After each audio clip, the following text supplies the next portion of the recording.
গাজীপুরের কালিয়াকৈরে আছেন রিপোর্টার রাজিবুল হাসান। সরাসরি যাচ্ছি তার কাছে। কল বাতাসে নড়ে, এমনটিই যেন হয়েছে এই সড়কটিতে। মূলত যে সংস্কার কাজ করা হয়েছিল এখন থেকে, অর্থাৎ গত বছরের ডিসেম্বরের দিকে এই যে 18 কিলোমিটার সড়ক, সেই 18 কিলোমিটার সড়কে সংস্কার কাজ করা হয়েছিল। এর পরপর এই যে গরমের মধ্যে, মূলত এই যে তীব্র গরম, অর্থাৎ গাজীপুরে কিন্তু 38-39 ডিগ্রি সেলসিয়াস তাপমাত্রা সর্বোচ্চ রেকর্ড করা হয়েছে।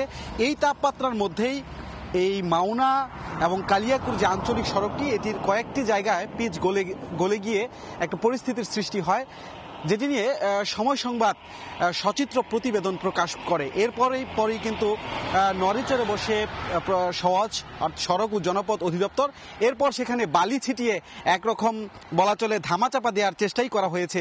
এখানে যে দুর্নীতি হয়েছে সেটি কিন্তু বলছেন স্থানীয় মানুষজন, বিশেষ করে অনেকেই যারা এই কাজের সঙ্গে সংশ্লিষ্ট, তারা আমাদেরকে জানিয়েছেন যে নিম্নমানের ভিটামিন ব্যবহার করার কারণেই এই রাস্তাটির বেশ কয়েকটি স্থানে মূলত এই ধরনের ক্ষত তৈরি হয়েছে, পিচ গলে গিয়েছে। যদি আসলেই কাজের মান ঠিক থাকতো তাহলে সম্পূর্ণ রাস্তা এরকম হতে পারত, কিংবা অন্য রাস্তাও হতে পারত, যদি তাপমাত্রার কারণেই এটি হয়ে থাকতো। যেহেতু কিছু কিছু জায়গায় আসলে এরকম গলে গিয়েছে, এবং আমরা এখনো দেখানোর চেষ্টা করছি আপনাদেরকে, এই রাস্তার মধ্যে কিন্তু এখনো সমান না, রাস্তার বিভিন্ন জায়গায় উঁচু নিচু রয়েছে। এর কারণ হচ্ছে যখন সংস্কার কাজ করা হয়েছে তখন যে আসলে সুরকি কিংবা যে সরঞ্জাম ব্যবহার করা হয়েছে সেগুলো কিন্তু নিয়ম মাফিক দেওয়া হয়নি, যে কারণে এখনো পর্যন্ত এই রাস্তা আসলে একপাশে উঁচু একপাশে নিচু এরকম দেখা যাচ্ছে।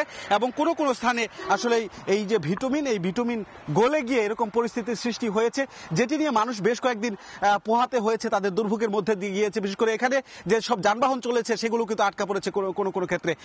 তো বলতে গেলে যেটি দিয়ে শুরু করেছিলাম, ধর্মের কল বাতাসে নড়ে, এই গরমের মধ্যে আসলে সেটি বের হয়ে এসেছে যে এই রাস্তায় আসলে কিছুটা দুর্নীতি হয়েছে। সাধারণ মানুষ বলছে যে এটি নিয়ে আসলে তদন্ত করে মূল ঘটনা আরো বের করা প্রয়োজন। তো এই ছিল মোটামুটি আমার কাছে থাকা সবশেষ তথ্য। সরাসরি যুক্ত ছিলাম গাজীপুরে।